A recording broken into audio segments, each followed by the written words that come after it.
Students, इस video में हम देख रहे हैं मिशन मेरिट का सैंपल पेपर नंबर 3। और इससे पहले हमने सोशल साइंस का सैंपल पेपर 1 और 2 अपलोड कर दिया है। ये 3 पेपर नंबर है आपका। चलिए इसको सॉल्व करते हैं और देखते हैं क्या क्या क्वेश्चन रहेंगे और क्या उसके आंसर्स होने वाले हैं। पहला जो सेक्शन ए है वहां पर आपको दिया गया which one of the following option best signifies the picture.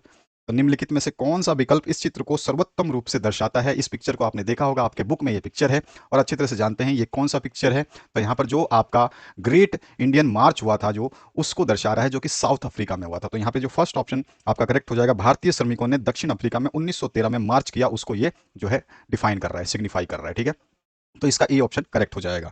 Next question की बात करते हैं, क्वेश्चन नंबर 2 की तरफ मूव करते हैं। आप सभी को बता दूं, अगर आपके पास पीडीएफ इसका अवेलेबल नहीं है तो पीडीएफ मैंने डिस्क्रिप्शन बॉक्स में दे रखा है, वहां से पीडीएफ डाउनलोड करें और क्वेश्चन पेपर को ढंग से अच्छे तरीके से रीड करें, तभी आपको क्वेश्चन समझ में आएंगे। मैं फटाफट इनके आंसर्स लेते हुए चल रहा हूं और आने वाले वीडियोस और भी इससे ज्यादा फास्ट होंगे। जितना स्लो आप अभी देख रहे हैं इससे भी ज्यादा फास्ट होने वाले हैं। तो यहाँ पर सेकंड नंबर क्वेश्चन देखते हैं। यहाँ पे पूछा गया how much span of time can be referred for globalisation. यहाँ पे सीधा सीधा क्या पूछा है कि वैश्वीकरण के लिए कितने समय का उल्लेख किया जा सकता है, यानी कि वैश्वीकरण जो है कब से लगभग लगभग ये आया हुआ है, वैश्वीकरण कब से लागू मान सकते हैं हम। तो हम मान सकते हैं इसको सिंस द लास्ट 50 ईयर्स, यानी पिछले 50 वर्षों से। तो यहाँ पे बी ऑप्शन जो है इसका करेक्ट हो जाएगा। नेक्स्ट जो क्वेश्चन है थर्ड नंबर, देखिए यहाँ पर क्या बोल रहा है, which of the following are perfectly matched, यानी कि लिस्ट 1 और लिस्ट 2 में कौन सा सही मैच है, बस उसी आंसर को आपको टिक करना है।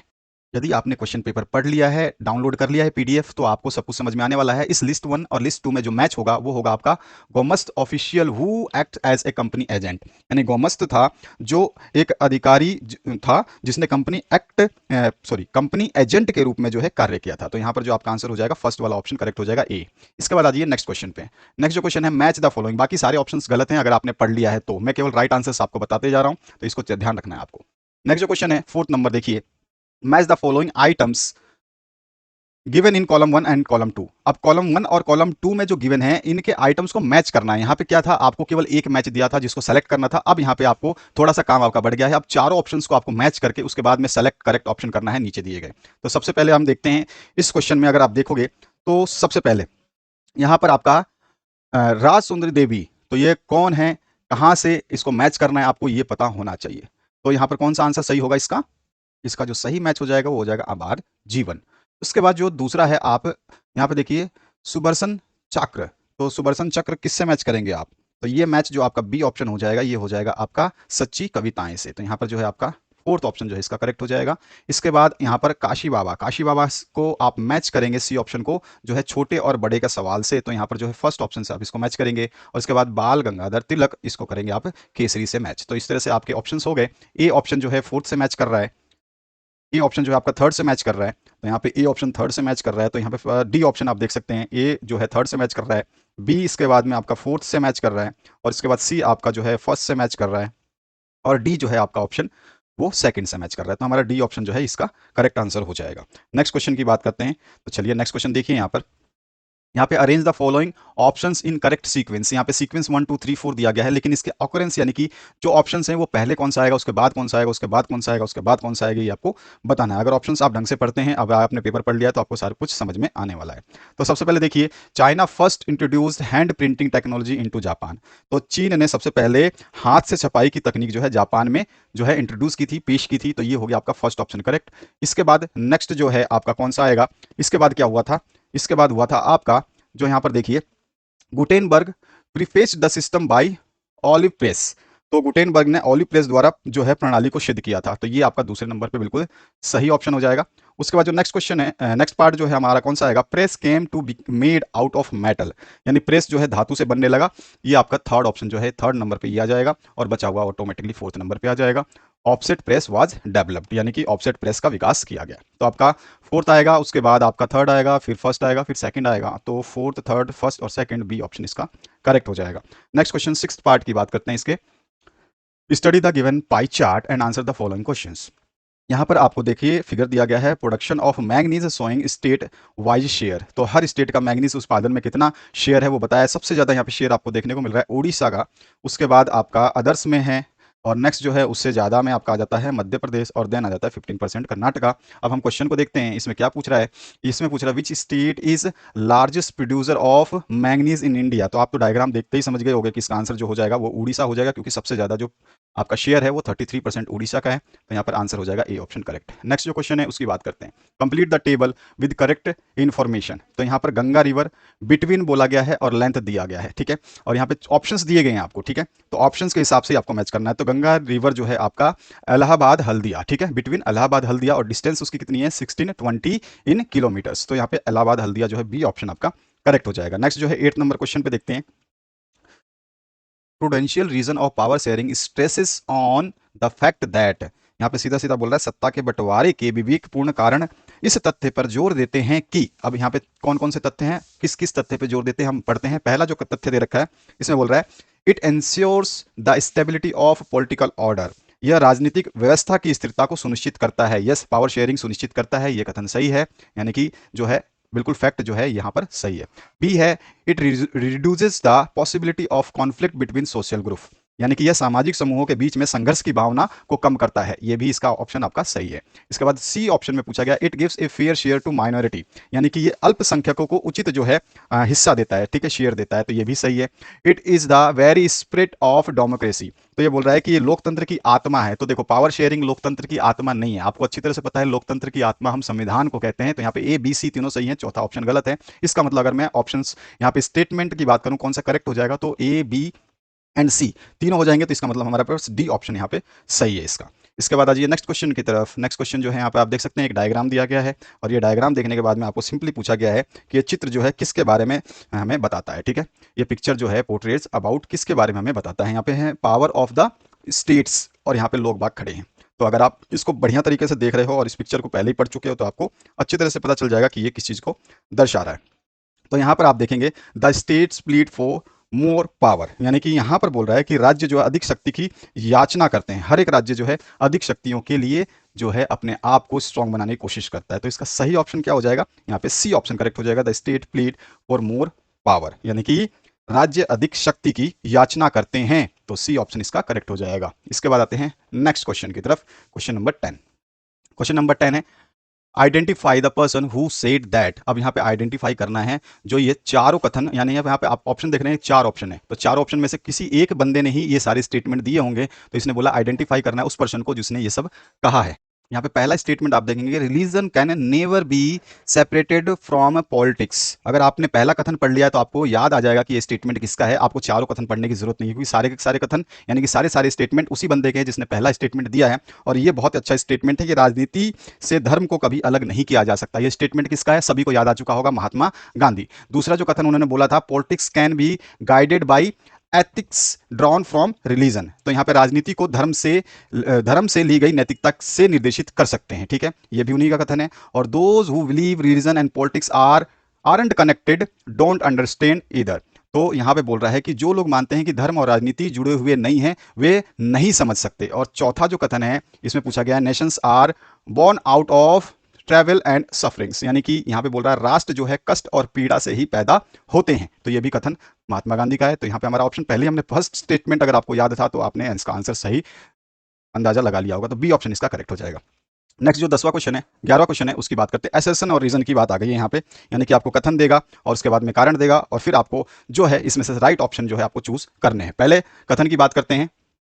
The economic strength of the country is measured by the development of manufacturing industries. तो कथन में बोल रहा है देश की आर्थिक मजबूती को विनिर्माण उद्योग के विकास से मापा जाता है। कथन तो बिल्कुल सही है कि समृद्धि जो है, इकोनॉमिक स्ट्रेंथ जो है वो कंट्री के जो भी मैन्युफैक्चरिंग इंडस्ट्रीज है उनसे मापा जाता है। अगर मैन्युफैक्चरिंग इंडस्ट्री नहीं होगी तो क्या नहीं होगी, इकोनॉमिक स्ट्रेंथ उसकी नहीं होगी। रीजन दे रहा है India's prosperity lies in diversifying in manufacturing industries. तो बोल रहा है भारत की समृद्धि अपने विनिर्माण उद्योग में विविधता लाने में निहित है, यानी कि जितनी ज्यादा मैन्युफैक्चरिंग इंडस्ट्रीज अलग अलग लगाएंगे उसकी वजह से जो है इकोनॉमिक स्ट्रेंथ जो है वो बढ़ जाएगी, ये इसका कारण बोल रहा है। तो ये कारण जो है सही तो है, लेकिन इस इकोनॉमिक स्ट्रेंथ केवल इसी वजह से बढ़ेगी ये सही नहीं है, ठीक है। क्लियर हुआ कि इकोनॉमिक स्ट्रेंथ केवल आप जो है डाइवर्सिफाइंग मैन्युफैक्चरिंग इंडस्ट्री लगाते जाओ उससे बढ़ेगी, नहीं, वो बहुत सारे फैक्टर्स पे डिपेंड करती है। तो कारण और कथन दोनों सही है, लेकिन रीजन जो है ये एक्सप्लेनेशन नहीं दे रहा है सही असर्शन का। तो हमारा जो ऑप्शन हो जाएगा, both assertion and reason are true but reason is not the correct explanation of assertion. तो यहाँ पे बी ऑप्शन आपका करेक्ट हो जाएगा। 12 नंबर क्वेश्चन देखिए, इसमें असर्शन दिया गया है Belgium and Spain has holding together federation. तो यहां पर सीधा सीधा बेल्जियम और स्पेन में होल्डिंग टुगेदर फेडरेशन है, ये आपको पहले बोला गया है। अगर आपने क्लास अटेंड करी है तो आपको पता होगा Belgium and Spain has holding together federation. Yes, बिल्कुल राइट है, असर्शन आपका करेक्ट है। Reason, a big country divides power between constituent state and national government. यहां पर जो बोला है, एक बड़ा देश जो है राज्य और राष्ट्रीय सरकार के बीच सत्ता का विभाजन करता है। बिल्कुल सही बात है, बड़ा देश इसी तरह से काम करता है। तो यहां पर जो है आपका असर्शन भी सही है और रीजन भी सही है, और असर्शन का जो है रीजन करेक्ट एक्सप्लेनेशन है। इसका मतलब both A and R true and R is the correct explanation of A is the right option. इसके बाद आते हैं क्वेश्चन नंबर 13 पे। What are the kind of routes through which federations have been formed? मतलब ये है कि किस प्रकार के रास्ते, रूट्स, तो किस प्रकार के रास्ते या मार्ग हैं जिनके माध्यम से संघों का गठन किया जाता है या किया गया है। तो यहाँ पर पहला ऑप्शन देखिए, one route involves independent state coming together on their own to form a bigger unit. तो एक मार्ग यह है कि एक बड़ी इकाई बनाने के लिए स्वतंत्र राज्यों को एक साथ आना शामिल होता है। बिल्कुल सही बात है, अगर स्वतंत्र राज्य एक साथ शामिल होंगे तो बड़ी इकाई बन जाएगी। एक रास्ता तो ये है। और द सेकंड रूट, और दूसरा रास्ता क्या है, is where a large country decides to divide its power between states and a national government. तो सीधा सीधा अभी हमने बात किया था, दूसरा रास्ता यह है जहां एक बड़ा देश जो है राज्य और सरकारों के बीच अपनी शक्तियों को विभाजित करने का फैसला करता है। ये भी कथन जो है आपका सही है। तो यहाँ पर दोनों ही काइंड्स जो है यहाँ पर रूट्स के सही दिए गए हैं। तो इसका मतलब both A and B are correct. तो सी ऑप्शन इसका सही आंसर हो जाएगा। क्वेश्चन नंबर 14 देखिए, rule of law is the feature of which form of government. तो कानून का शासन किस प्रकार की सरकार की विशेषता होती है, सभी को पता है ये डेमोक्रेसी में होती है, यानी कि आपका लोकतंत्र में होता है। तो यहाँ पे बी ऑप्शन जो है आपका करेक्ट हो जाएगा। नेक्स्ट पार्ट है आपका 15 number, what would be the most appropriate aspiration of a prosperous farmer from Punjab. तो देखिए यहां पर क्या बोल रहा है, सीधा सीधा ये बोल रहा है कि पंजाब के एक समृद्ध किसान की सबसे उपयुक्त आकांक्षा क्या होगी। तो उसकी आकांक्षा क्या होगी, यहाँ पे 4 ऑप्शंस हैं। तो ऑप्शन में बढ़ने से पहले ये देख लेना कि यहाँ पे फार्मर की बात हो रही है। तो पहला क्वेश्चन जो है, local school is able to provide quality education for their children. तो यहाँ पे बोल रहा है कि जो स्थानीय स्कूल है वो अपने बच्चे के लिए अच्छी शिक्षा जो है प्रदान करने में सक्षम है। तो देखो फार्मर के लिए इससे कोई लेने देना नहीं, फार्मर की बात हो रही है यहाँ पे, पीपल की, समाज की बात नहीं हो रही है, यहाँ पे एक फार्मर की, किसान की बात हो रही है। नेक्स्ट जो है, there is no social discrimination. तो कोई सामाजिक भेदभाव नहीं है, तो ये भी फार्मर को लेना देना नहीं है। ऑप्शन की बात कर रहे हैं हम, ऑप्शन के हिसाब से, able to pursue her job in abroad, जो है विदेश में जाकर अपनी नौकरी का जो है वो नौकरी कर सके, ये भी जो है उसको लेना देना नहीं है इससे। प्रॉपर सप्लाई ऑफ इरिगेशन, ये बिल्कुल सही है, सिंचाई के लिए उसको उपयुक्त साधन चाहिए। तो यहाँ पे डी ऑप्शन करेक्ट हो जाएगा, 15 क्वेश्चन का आंसर हो जाएगा डी। इसके बाद आते हैं हम नेक्स्ट जो 16th क्वेश्चन है, उसमें देखिए, identify the feature of the unorganised sector. जो अनऑर्गेनाइज सेक्टर यानी कि असंगठित क्षेत्र जो होते हैं, उसकी विशेषता का चयन जो है आपको पहचान करना है। अनऑर्गेनाइज्ड, ध्यान रखना अनऑर्गेनाइज्ड, पिछले वीडियो में हम बात कर चुके हैं अनऑर्गेनाइज्ड क्या सेक्टर होते हैं। तो यहाँ पर आपका राइट जो आंसर हो जाएगा क्या हो जाएगा, यहाँ पर जो अनऑर्गेनाइज सेक्टर होते हैं, जो मतलब असंगठित क्षेत्र होते हैं, उसमें जो है एम्प्लॉयमेंट इज नॉट सिक्योर, यानी कि रोजगार सुरक्षित नहीं होता, कभी भी निकाले जा सकते हैं, कभी भी रखे जा सकते हैं, कोई विश्वास नहीं है अनऑर्गेनाइज सेक्टर का। ठीक है, तो इसमें जो है एम्प्लॉयमेंट इज नॉट सिक्योर होता है। तो यहाँ पे सी ऑप्शन बिल्कुल इसका राइट करेक्ट आंसर हो जाएगा। ठीक है, नेक्स्ट क्वेश्चन की बात करते हैं, क्वेश्चन नंबर 17 देखिए। तो read the information given below and select the correct option. यहाँ पे एक जो छोटा सा स्टेटमेंट दिया गया, a shoe manufacturer M Salim has to make a payment to the leather supplier. Leather supplier का मतलब हो गया एक जूता निर्माता है जिसका नाम एम सलीम है, वो चमड़ा सप्लायर करता है ना, लेदर सप्लायर है, उसको जो है भुगतान करना है उसको। ठीक है, उसका नाम है प्रेम है, और writes a cheque for a specific amount, और जो है वो एक चेक लिखता है, स्पेसिफिक अमाउंट का चेक जो है उसको लिख करके देता है। This means that the shoe manufacturer instruct his bank to pay this amount to the leather supplier. तो यहाँ पर जो है ये एम सलीम जो है अपने बैंक को क्या बोल रहा है, वो इंस्ट्रक्शन दे रहा है कि जो भैया शू मैन्युफैक्चर है प्रेम, उसको जो है आप क्या करो कि पे करो। ठीक है, दिस अमाउंट, जो अमाउंट वो चेक में भर रहा है, the leather supplier makes this cheque, takes this cheque, और जो सप्लायर था जिसने सप्लाई किया है सलीम को, उससे वो चेक ले लेता है एंड डिपॉजिट करता है वो अपने अकाउंट में इन द बैंक। ठीक है, और the money is transferred from one bank account to another bank account.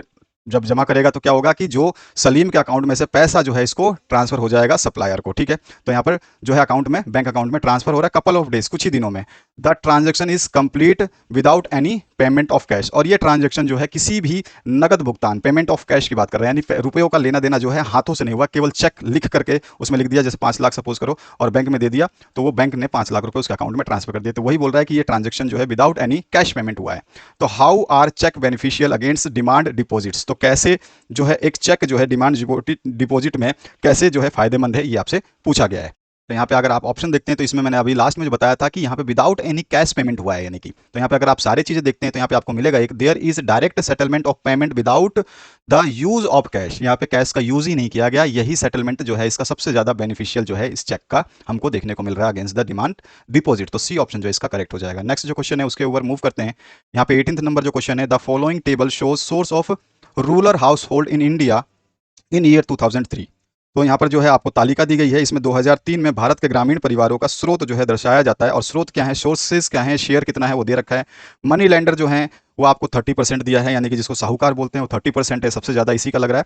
इसके बाद जो आप देखेंगे कोऑपरेटिव सोसाइटी जो होती हैं, जिसको हम सहकारी समितियां बोलते हैं, इसका शेयर जो है वो 27% है। इसके बाद कॉमर्शियल बैंक्स जो होती है, जिसको व्यावसायिक बैंक के नाम से जाना जाता है, इसका स्पेशल चैप्टर आपको पढ़ने को मिलेगा आने वाले टाइम में जब आप कॉमर्स लेंगे, तो यहाँ पे 25% है। और उसके बाद में अदर जो है मर्चेंट और रिलेटिव एटसेट्रा हो सकते हैं, अन्य व्यापारी हो सकते हैं, रिश्तेदार, उनका शेयर जो है 18% है।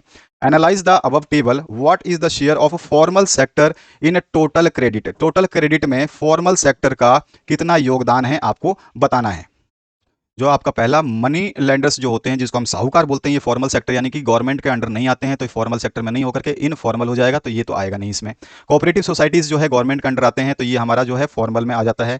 कमर्शियल बैंक भी फॉर्मल में ही आता है, और अदर जो मर्चेंट हैं किसी व्यापारी से या किसी रिलेटिव से लिया, ये भी इनफॉर्मल में है, यानी कि सरकार के अधीन नहीं होते हैं। तो हमारे पास दो चीजें देखने को मिल रही है फॉर्मल में, तो हमारे पास दोनों की वैल्यूज कितनी है, 27 और 25, तो 27 और 25 हो जाएगा आपका 25 25 52 जो है सी ऑप्शन इसका करेक्ट हो जाएगा। नेक्स्ट क्वेश्चन की बात करते हैं, क्वेश्चन नंबर 19 देखिए।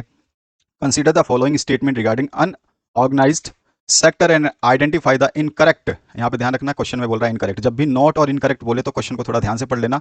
Incorrect one from the following, अब इसमें से जो भी इनकरेक्ट है उसी को आपको जो है चूज करना है। यहाँ पे अनऑर्गेनाइज सेक्टर की बात हो रही है। अनऑर्गेनाइज सेक्टर के अभी अभी हमने उस ऊपर वाले क्वेश्चन में डिस्कस किया था, तो सबसे पहली बात हो रही है यहाँ पे small and scattered units which are high largely outside the control of the government, यहाँ बोले छोटी और बड़ी इकाइयां होती हैं जो काफी हद तक सरकार के नियंत्रण से बाहर होती हैं, ये बिल्कुल अनऑर्गेनाइज सेक्टर की सही बात है। तो ये हमारा स्टेटमेंट सही है, हमें इनकरेक्ट ढूंढना है, जिसमें हम क्रॉस करेंगे वो हमारा आंसर सही होगा। नेक्स्ट जो है B option, there are rules and regulations but these are not followed, तो अनऑर्गेनाइज सेक्टर में बिल्कुल सही बात है कि वहां पे रूल और नियम यानी कि नियम और कानून तो होते हैं लेकिन उसका पालन नहीं होता, ये भी स्टेटमेंट बिल्कुल सही है। नेक्स्ट जो है C option, jobs here are highly paid and often not regular, तो यहां पर बोल रहा है कि इस अनऑर्गेनाइज सेक्टर में जो है जॉब्स में हाईली यानी कि बहुत ज्यादा या उच्च भुगतान या फिर उच्च वेतन जो है दिया जाता है, और जो कि रेगुलर नहीं होते हैं। तो यहां पर ये स्टेटमेंट आपको गलत मिलेगा, क्योंकि जो अनऑर्गेनाइज सेक्टर है उसमें जो है जॉब्स जो है हाईली पेड नहीं होते हैं, सबसे बड़ी स्टेटमेंट में यही कमी है।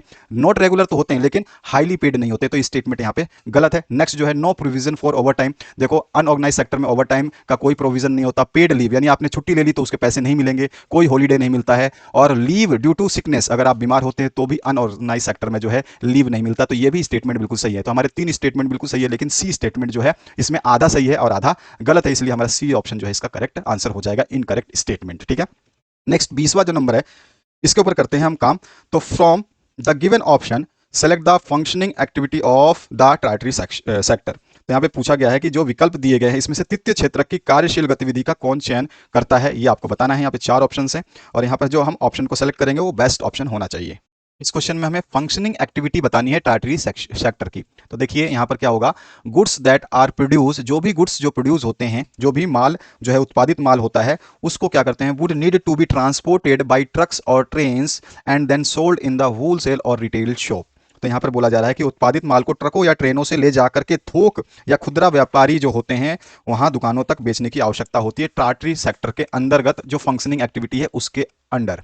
क्योंकि अगर इसको हम एक्सप्लेन करें तो क्या होगा कि आफ्टर जो आपका प्राइमरी एंड सेकेंडरी सेक्टर्स होते हैं, जो प्राइमरी और सेकेंडरी सेक्टर्स होते हैं, इसके बाद इसकी जो एक्टिविटीज हैं, इसकी एक्टिविटीज जो है फॉल करती हैं टर्टियरी सेक्टर में, यानी तीसरे सेक्टर में फॉल करती हैं। और ये सारी की सारी एक्टिविटी जो है डेवलपमेंट करती है, जो टार्टरी सेक्टर है, यही डेवलपमेंटल जो है रोल निभाता है प्राइमरी और सेकेंडरी सेक्टर्स के। इसी वजह से जो है हमारा फर्स्ट ऑप्शन इसका करेक्ट हो जाएगा। इसके बाद जो नेक्स्ट क्वेश्चन है उसकी बात करते हैं। सेक्शन बी पे आ चुके हैं, एमसीक्यू खत्म हो गए। अब हम स्टार्ट करते हैं फटाफट इसके क्वेश्चन के लास्ट सोल्यूशन की तरफ। तो यहाँ पर देखिए सेक्शन बी में आपको 21 से 24 नंबर तक के क्वेश्चन है, 2 मार्क्स ईच कैरी करेगा। यहाँ पे पहला जो क्वेश्चन है आप देख सकते हैं, Why did the elite of Britain prefer handmade goods in the mid 19th century? Explain।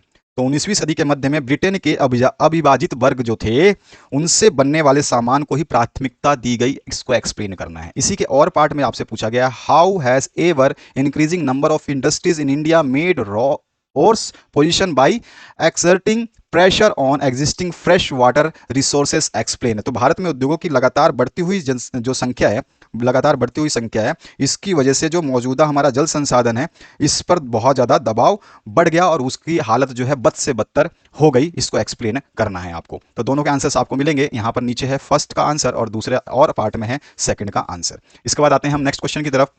जो नेक्स्ट क्वेश्चन है इसमें पूछा गया, describe any 3 main features of rabi crop season. तो आपसे क्या बोल रहा है कि रबी फसल के मौसम की कोई 3 जो है विशेषताएं आपको बतानी है। तो यहाँ पर 3 विशेषताएं जो है हमने लिख दी है, 3 की जगह 4 भी है, आपको देख सकते हैं, ठीक है।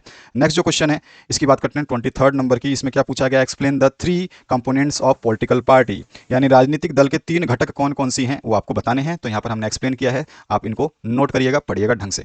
इसका जो नेक्स्ट क्वेश्चन है 24 number, what do you understand by globalisation, explain in your own words. तो वैश्वीकरण से आप क्या समझते हैं, अपने शब्दों में आपको समझाना है। तो यहाँ पर हमने समझा दिया है, पॉइंट जरूर मेंशन कर लेना। फर्स्ट पॉइंट यहाँ पर है और दूसरा पॉइंट यहाँ पर है, ठीक है। इसके बाद जो नेक्स्ट क्वेश्चन है उसकी बात करते हैं।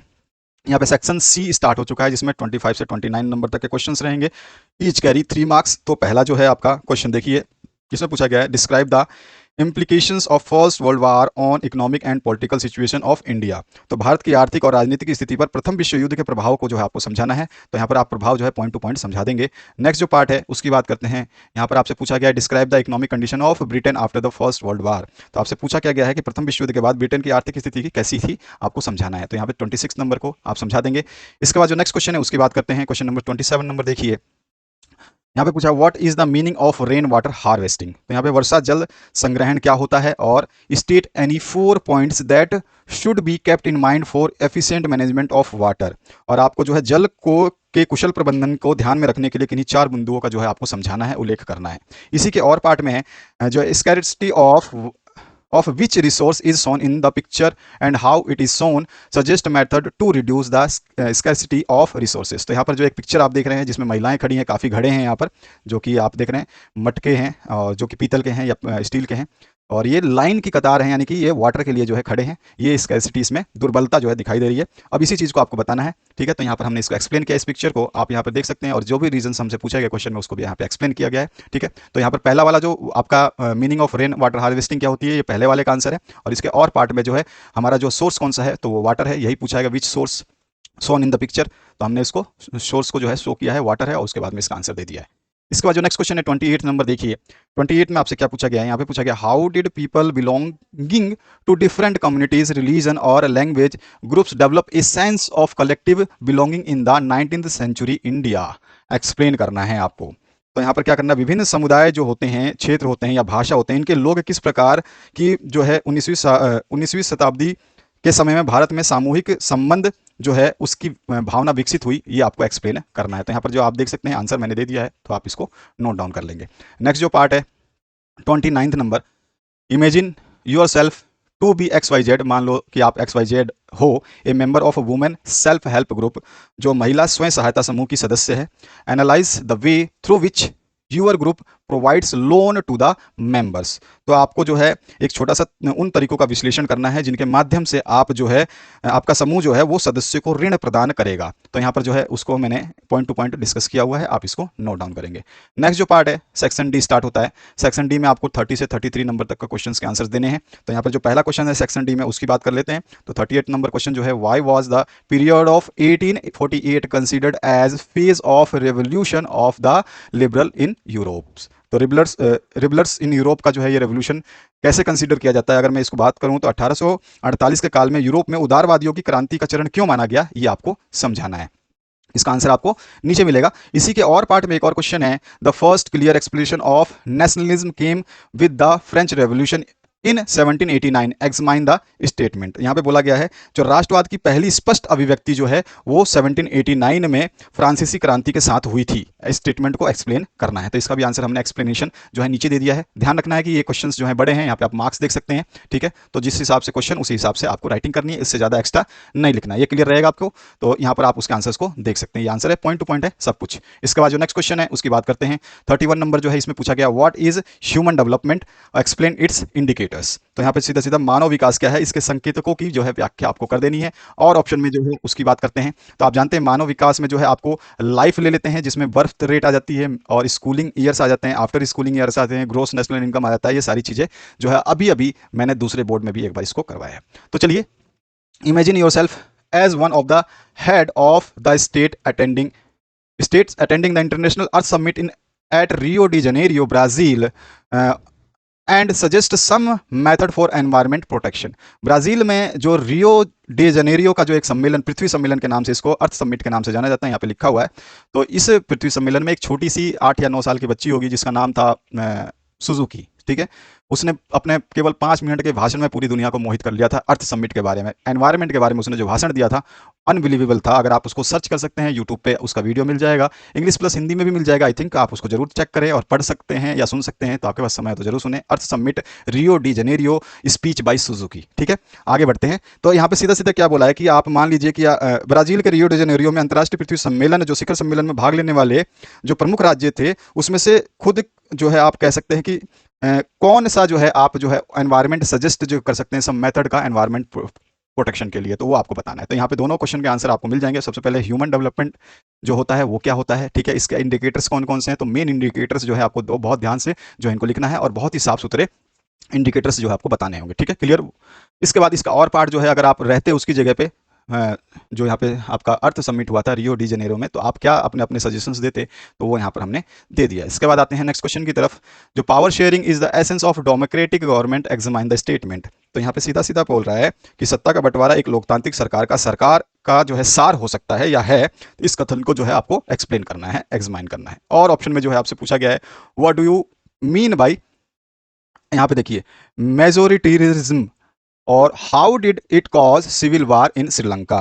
तो बहुसंख्यकवाद से आप क्या समझते हैं और इसके कारण श्रीलंका में जो गृह युद्ध हुआ वो कैसे हुआ, आपको बताना है। तो दोनों क्वेश्चंस का आंसर, सबसे पहले पावर शेयरिंग की बात करेंगे और उसके बाद जो है आपका मेजोरिटिज्म जो होता है उसके बारे में हम यहाँ बात करेंगे, और ये सिविल वार जैसे श्रीलंका में कैसे लीड हुआ, इसको सारे को एक्सप्लेन हम कर देंगे यहाँ पे। नेक्स्ट जो पार्ट है उसकी बात करते हैं। यहाँ पर 33 नंबर क्वेश्चन जो है इसमें देखिए, इसमें भी 2 है, आपको ऑप्शंस मिलते जाएंगे और आपको करते जाने। तो question number 33, it is correct to say the environment degradation is not just a national issue. यहाँ पे बहुत बड़ी है, not just a national issue, illustrate with example. तो यहाँ पे यह कहना सही है कि पर्यावरण क्षरण जो है या पर्यावरण को जो नुकसान हो रहा है सिर्फ एक राष्ट्रीय मुद्दा नहीं है, आपको उदाहरण सहित इसको समझाना है। और ऑप्शन में आपसे पूछा गया है यहाँ पे, advancement of international trade off a country is an index of economic development. Justify करना स्टेटमेंट को, किसी देश के अंतर्राष्ट्रीय व्यापार की उन्नति आर्थिक विकास का सूचक है, इसको जस्टिफाई करिए। तो दोनों चीजें यहाँ पे दी गई हैं और दोनों के आंसर यहाँ पर फर्स्ट पार्ट का ये आंसर है और पार्ट का जो आंसर है वो ये है। जितना आंसर यहाँ पे दिया जा रहा है उससे ज्यादा आपको लिखने की एकदम एक वर्ड की आवश्यकता नहीं होने वाली है। इसके बाद सेक्शन ई की बात करते हैं। सेक्शन ई में जो है आपका केस बेस क्वेश्चन रहेंगे 34 to 36। उसके बाद मैप वर्क देखेंगे। तो यहाँ पर जो है आपको मैंने बता दिया, जैसे कि पीडीएफ मैंने ऑलरेडी दे रखा है डिस्क्रिप्शन बॉक्स में, पीडीएफ डाउनलोड करिए, पहले इस स्टेटमेंट को पढ़िए, जितने भी पैसेजेस होते हैं इनको खुद पढ़ने की आदत डालिए। मेरे पढ़ने से आप पास होने वाले नहीं है, आपको खुद पढ़ना होगा, मैं आपको गाइड करूंगा, ठीक है। तो यहाँ पर देखते जाइए, आप इस पैसेज को पढ़ चुके होंगे आई थिंक, और अगर आपने पढ़ लिया तो इसका पहला जो क्वेश्चन है उसके ऊपर मूव करते हैं और पहले क्वेश्चन को हम देखते हैं। इसमें क्या पूछा गया, which Indian state cover 75% total forest area in India. देखो इस पूरे पैराग्राफ में जो है ना, हर देश मतलब अपने राज्य, बहुत सारे राज्यों को लिया गया है। अगर आप पढ़ोगे इस पैराग्राफ को तो इसमें मध्य प्रदेश देखने को मिलेगा जो सबसे ज्यादा लार्जेस्ट एरिया कवर करता है अंडर द परमानेंट फॉरेस्ट, ठीक है, जो कि 75% के आसपास टोटल फॉरेस्ट एरिया का कवर करता है। जम्मू एंड कश्मीर, आंध्र प्रदेश, उत्तराखंड, केरला, तमिलनाडु, वेस्ट बंगाल, महाराष्ट्र, इसके अलावा भी आपको हरियाणा, पंजाब, बिहार, हिमाचल, सारे उड़ीसा, ये सब राजस्थान, ये सारे इसमें मिलेगा और बहुत कुछ इसमें आपको देखने को मिलेगा। आप इसको पढ़ते हैं तो देखो हर चीज यहाँ पे जो दी जाती है ना, केवल आपको ये नहीं कि इनको पढ़ के आप नंबर ला तो थोड़ा बहुत अपना सेंस भी यूज़ करो। आने वाले जब कम्पिटिटिव एग्जाम होंगे तो बहुत सारे क्वेश्चन यहाँ से उठा के दिए जाते हैं, तो आप अपना बेसिक्स क्लियर चलोगे तो कोई दिक्कत नहीं होगी। बेसिक्स क्लियर इसका मतलब सब कुछ क्लियर। तो यहाँ पर जो क्वेश्चन है first, which Indian state cover 75% total forest area in India. तो अभी अभी हमने बात किया और मैंने आपको दिखाया अभी, Madhya Pradesh has the largest area under permanent forest, ठीक है, और वो कितना है 75% of its total forest area. तो फर्स्ट का आंसर हो गया। इसके बाद दूसरे क्वेश्चन की बात करते हैं। आपका दूसरा क्या पूछा गया, how many percent of mammals are on the threatened list in India. तो यहाँ पर भारत में कितने प्रतिशत जो है स्तनधारी संकटग्रस्त की सूची में है, तो वो कितने हैं। यहाँ पे आंसर मैंने सारा दे रखा है, अगर पैराग्राफ आपने पढ़ लिया तो आपको सारे आंसर समझ में आ रहे होंगे। और थर्ड पार्ट जो है, हाउ कैन वी डिस्टिंग्विश चीता फ्रॉम लीपर्ड। तो हम जो है चीते को तेंदुए से कैसे अलग बता सकते हैं, यानी कैसे अंतर बता सकते हैं, यहाँ पर उसका आंसर है, पैराग्राफ में लिखा हुआ है। नेक्स्ट जो पार्ट है 35 नंबर, एक्सट्रैक्ट को फिर से रीड करना है और दिए गए प्रश्नों के उत्तर देना है। एक्सट्रैक्ट आपके पास ऑलरेडी अवेलेबल है पीडीएफ फॉर्म में, और वहाँ पे आप डाउनलोड कर लें अगर किसी ने डाउनलोड नहीं किया है। तो पहला क्वेश्चन जो यहाँ पे पूछा गया है उसकी बात करते हैं। यहाँ पूछा गया, how many official language recognised as a scheduled language by the constitution. तो यहाँ पे 22 लैंग्वेज, ये एमसीक्यू आता है, ध्यान रखना, कभी कभी एमसीक्यू पूछता है, ध्यान रखना ये बात मैं बता रहा हूँ बार बार, मैं जो एमसीक्यू बनते हैं उसको भी बीच बीच में बता रहा हूँ कि यहाँ से एमसीक्यू बन सकता है। तो ये एमसीक्यू बन चुका है, हजारों बार ये क्वेश्चन जो है कई बोर्ड्स में पूछा गया है, कई बोर्ड्स में कई बार ये क्वेश्चन पूछा गया है कि आपका जो शेड्यूल्ड लैंग्वेज है कॉन्स्टिट्यूशन ऑफ इंडिया में वो कितने हैं। तो 22 लैंग्वेजेस को शामिल किया गया है, ठीक है, ध्यान रखना है। संविधान में कितनी आधिकारिक भाषाओं को अनुसूचित भाषाओं के रूप में मान्यता दी गई है। और दूसरा जो, how does constitution of India safe guard the other language. तो भारत का संविधान अन्य भाषाओं की रक्षा या सुरक्षा कैसे करता है, इसका आंसर यहां से मिलेगा आपको। और उसके बाद जो थर्ड पार्ट है, how does India avoid the kind of situation that Sri Lanka finds itself इन।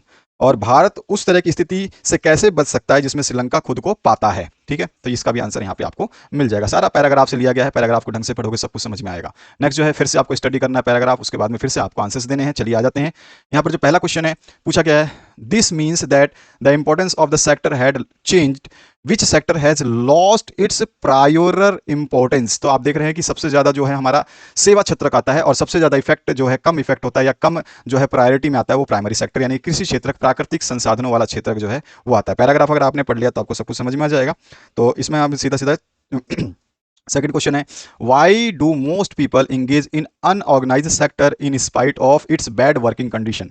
तो ये बोल रहा है अधिकांश लोग जो असंगठित यानी अनऑर्गेनाइज सेक्टर में क्यों हैं, जबकि इसमें काम करना जो खराब परिस्थितियां जो है उसमें मतलब खराब परिस्थितियों के बावजूद भी लोग इसमें काम कर रहे हैं। थर्ड जो पार्ट है इसमें क्या पूछा गया, इसका आंसर नीचे है लिख रखा है हमने। और इसके बाद में what is means is that there are more people in agriculture than it necessary, so even if you move a few people out production will not be affected।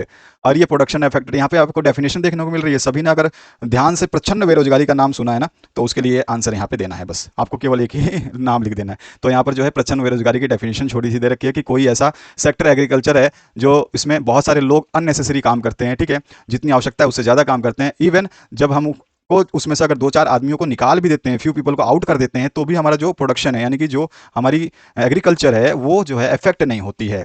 तो ये जो एम्प्लॉयमेंट जो है या अनएम्प्लॉयमेंट है, ये किस तरह की सिचुएशन को जो हमें बताती है, तो वही हमें इसको बताना था। इसके बाद सेक्शन एफ की तरफ मूव कर चुके हैं, मानचित्र कार्य। यहाँ पे 2 प्लेसेस ए और बी आपको दिया गया है, क्वेश्चन पेपर आपके सामने है, आंसर मैं बता रहा हूँ। पहला प्लेस आपसे पूछा गया place where cotton mill workers organise satyagraha, और दूसरा जो है B, an incident took place here due to which non cooperative movement was called off. और इसके बाद में सेकंड पार्ट हम देखेंगे, पहले हम 2 क्वेश्चंस का आंसर देखते हैं। सबसे पहले जो है आपसे पूछा गया पहला question, a place where cotton mill workers organise satyagraha. Satyagraha के नाम से गुजरात का नाम याद आता है, तो इसका पहला ऑप्शन जो है यहाँ पे अहमदाबाद हो जाएगा, ठीक है। दूसरा जो क्वेश्चन है इसमें, an incident took place here due to which the non cooperative movement was called off. तो नॉन कोऑपरेटिव मूवमेंट आपको याद है, चोरा चोरी कांड जिसको हमने ऑफ कर दिया था, याद होगा आपको। इसके बाद जो है आपका नेक्स्ट पार्ट, इसमें आपका फर्स्ट और सेकंड हमने कर लिया। अब सेकंड क्वेश्चन का A part, Coimbatore cotton textile centre in Tamil Nadu. आ जाइए नीचे की तरफ, कोयम्बटूर कॉटन टेक्सटाइल जो है तमिलनाडु में आप दिखा देंगे, ये रहा ये पॉइंट जो आपको इंडिकेट किया जा रहा है। इसके बाद जो नेक्स्ट बी पार्ट है उसको देखिए, तो Bhilai iron and steel plant in Chhattisgarh. तो छत्तीसगढ़ में भिलाई आप दिखा सकते हैं, ये रहा छत्तीसगढ़, और यहाँ पर इसको मेंशन किया गया है। ये ध्यान रखना है आपको, सारी स्टेट्स आपको पता होनी चाहिए। नेक्स्ट जो है इसमें मारमगांव, तो मारमगांव एक मेजर पोर्ट इन गोवा है। गोवा बहुत छोटा सा दिखेगा आपको महाराष्ट्र के बीच में, यहाँ पर ये रहा, ठीक है, ये वाला तो यहाँ पर आपका मारमगांव, और उसके बाद में लास्ट जो है नरोरा, ये थर्मल पावर प्लांट है। नरोरा को सभी जानते हैं। कहाँ पर है ये नरोरा? तो आपका जो है यूपी में है, और यहाँ पर है जो इसका आंसर ये रहा। ठीक है, तो यहाँ पर जो है Narora thermal power plant, D option जो है सेकंड का लिखा गया। तो इस तरह से आप मेंशन करोगे अपने मैप वर्क को। मेरिट मिशन चल रहा है 2023 के लिए, इनको जरूर पढ़ें। बहुत सारे क्वेश्चंस जो है आपको हाफ ईयरली में भी, आपके प्री बोर्ड में भी देखने को मिलेंगे। बोर्ड में तो आएंगे लेकिन आपके हाफ ईयरली और प्री बोर्ड में। और जो वीडियोस आपको पहुंचाए जा रहे हैं इनको पढ़ लेना, बाद में इतने वीडियो हो जाएंगे कि आपको सर भी पकड़ नहीं पाओगे और पैर भी नहीं। तो ध्यान रखना, जितनी जल्दी हो सके इन वीडियोस को क्लोज करो, खत्म करो, और इन क्वेश्चंस को बढ़िया तरीके से रिमाइंड करो। Thank you very much, have a good day.